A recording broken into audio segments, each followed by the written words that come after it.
আসসালামু আলাইকুম। এটা হলো লাক্কা মাছের কোরমা। এটা বাংলাদেশে থাকতে খুব খেতাম। লাক্কা মাছ তখন অ্যাভেলেবেল পাওয়া যেত, কোরমা করে অনেক খেয়েছি। তবে এখানে আসার পর খুব একটা লাক্কা মাছ পাওয়া যায় না, খাওয়া হয় না। তো অনেক বছর পর, প্রায় 10-15 বছর পর একটা লাক্কা মাছ পেয়েছি। বাস লোভ সামলাতে না পেরে পুরোটাই নিয়ে আসছি। তো আমি এমনি রান্নার একটা ভিডিও দিয়েছি এখানে। আজকে কোরমা করব, আপনাদের সাথে শেয়ার করতেছি।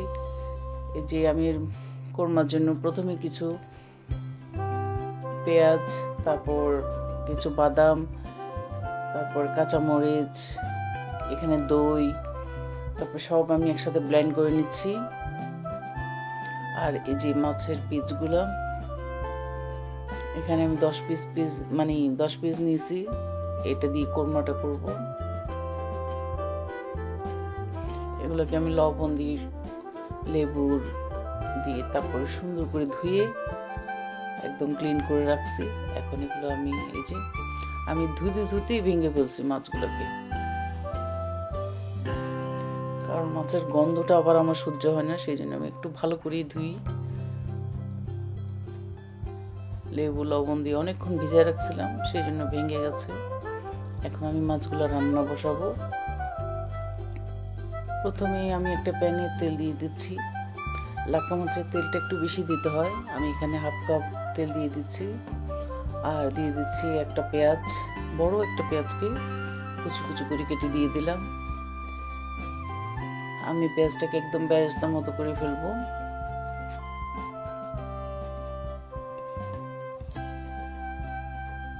কারণ আমি কিছু বেরেস্তা নিয়ে নিব, কারণ আমি লাস্টে ইউজ করার জন্য।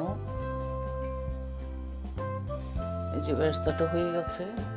এখন এখান থেকে আমি কিছু নিয়ে নিব, আর বাকিটার মধ্যে আমি মাছটা রান্না করব।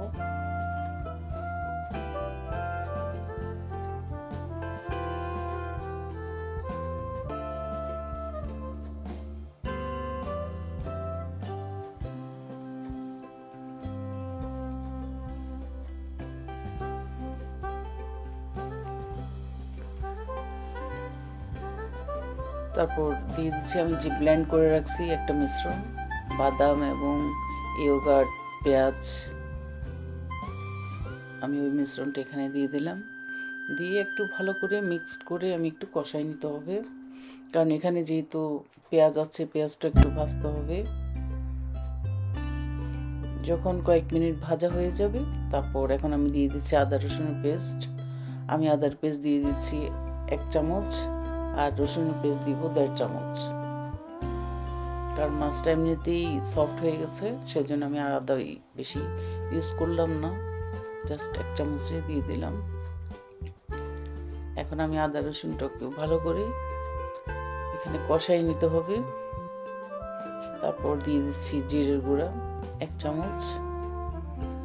তারপর এখন দিয়ে দিব ধনিয়ার গুঁড়া, তাও 1 চামচ।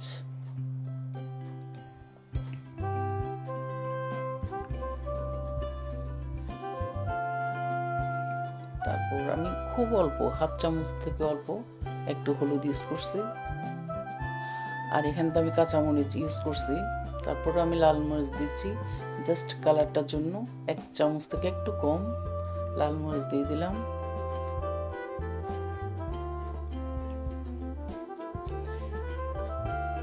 এখন আমি সবগুলোকে ভালো করে মিক্সড করে একটু কষাই নিব।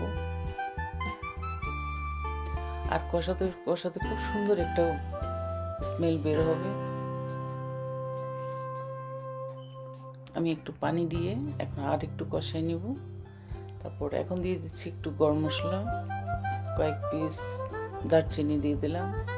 তারপর 2টা তেজপাতা দিয়ে দিলাম, 3 পিসের মতো।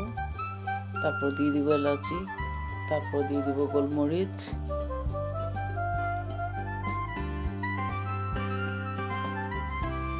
যখন একদম আমি 1-2 বার কিন্তু পানি দিয়ে এটা কষাই নিছি। যত ভালো করে কষানো হবে টেস্টটা তত ভালো হয়।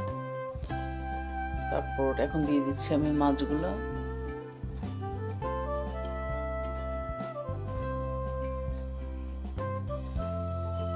আপনারা অবশ্যই রান্না করে দেখবেন। এটা লাক্কা মাছ দিয়ে করতে হবে এমন কোনো কথা নেই, যে কোনো মাছ দিয়ে এইভাবে করে কোরমার মতো করে রান্না করবেন, একদম মাছের স্বাদটাই চেঞ্জ হয়ে যায়, এত মজা।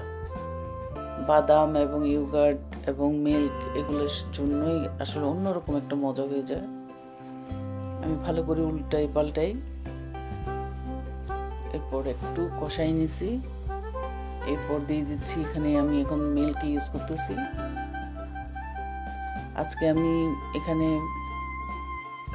মানে আমার ঘরে ছিল একদম ঘন একটা দুধ, আমি এটা জাল করে ঘন করে নিয়েছি, ওই দুধটাই ইউজ করছি।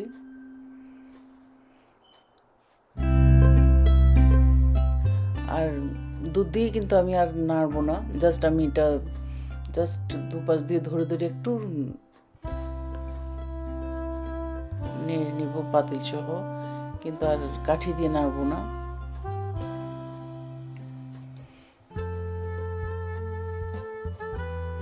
তারপর এখন দিয়ে দিচ্ছি কয়েকটা কাঁচামরিচ। আমি এখানে প্রচুর ঝাল হয়েছে, আমি লাল মরিচ ইউজ করছি এবং কাঁচামরিচ বাটাও দিয়েছি, এই জন্য আমি লাল মরিচ মানে আর ইউজ করি নাই। তারপর নামানোর আগে আমি দিয়ে দিচ্ছি একটু ঘি, 1 টেবিল চামচ ঘি দিয়ে দিলাম, আর দিয়ে দিচ্ছি যে বেরেস্তাগুলো আমি তুলে রাখছি ওই বেরেস্তাগুলো।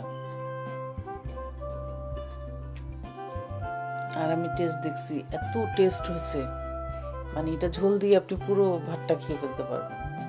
অবশ্যই আমরা পোলাও দিয়ে খেয়েছি, আমরা ভাত দিয়ে খাইনি, কারণ এসব জিনিস পোলাও দিয়ে ভালো লাগে, বিশেষ করে কোরমা আইটেমটা, খিচুড়ি সব কিছুর সাথে ভালো লাগবে।